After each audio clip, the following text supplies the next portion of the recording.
Les investigations permettent à ce stade d'établir le caractère prémédité de l'attentat commis le 14 juillet à Nice. Mohamed Lawesh Boulel a pris contact avec la société de location de Saint-Laurent-du-Var le 4 juillet afin de réserver le camion pour la semaine du 11 juillet. Il est ainsi venu le 11 juillet à 8h30 pour récupérer le poids lourd en déposant un chèque de caution de 1 600 €. Le véhicule, je l'ai dit il y a 3 jours, aurait dû être restitué le mercredi 13 juillet.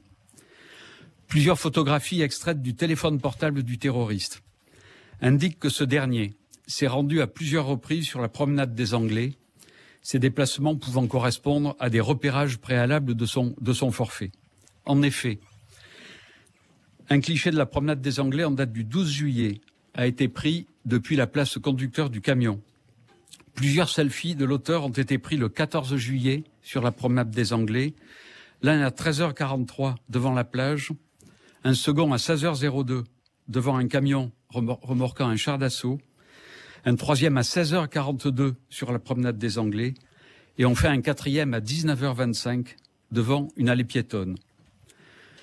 L'exploitation de la vidéosurveillance de la ville de Nice confirme que le terroriste s'est rendu avant la commission de son acte criminel au volant du camion sur la promenade des Anglais. Il est ainsi filmé le 12 juillet à 6h, pénétrant dans son camion avant de traverser Nice d'est en ouest. Et une fois sur la promenade des Anglais, il s'est arrêté devant l'hôtel Negresco en allumant les warnings du camion. Puis il a redémarré et rejoint son point de départ. Le 13 juillet, nouveau repérage, il est filmé vers 22h en train d'effectuer le même parcours. Une photographie extraite du téléphone portable du terroriste correspond aussi à un article de presse du journal Nice Matin, daté du 1er janvier 2016, photo prise le même jour avec le titre suivant, je cite, « Il fonce volontairement sur la terrasse d'un restaurant ».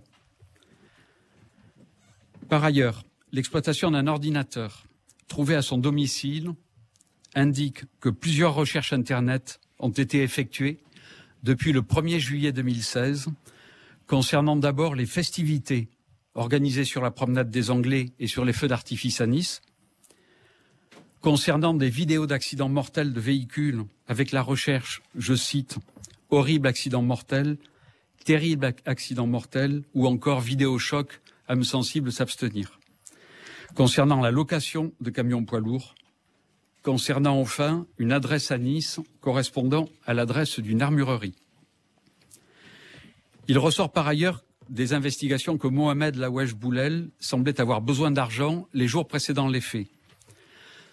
Toujours à ce stade des investigations et sous réserve d'évolutions futures, il apparaît qu'il a tenté de contracter un prêt à la consommation de 5 000 € le 28 juin 2016, prêt qui lui a été refusé pour risque d'insolvabilité.